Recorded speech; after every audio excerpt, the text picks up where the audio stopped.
يا فؤاد انا خلاص اتخنقت، انا بقيت في نص هدومي من الحر. قوم يا ابني صلح لنا المروحه. يا ماما ثواني انا بخطط لها وتكتك لها.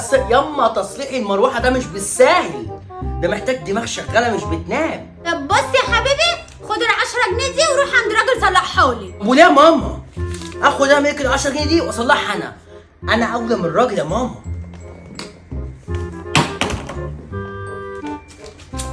ده مفك. اتفرجي يا ماما، اتفرجي يا ماما.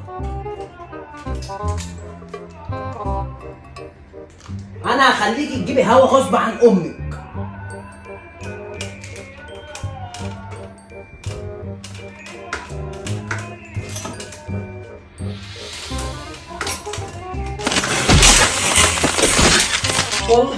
والله العظيم، والله العظيم منع، والله مش قصدي، مش قصدي يا ماما والله، وربنا ما قصدي.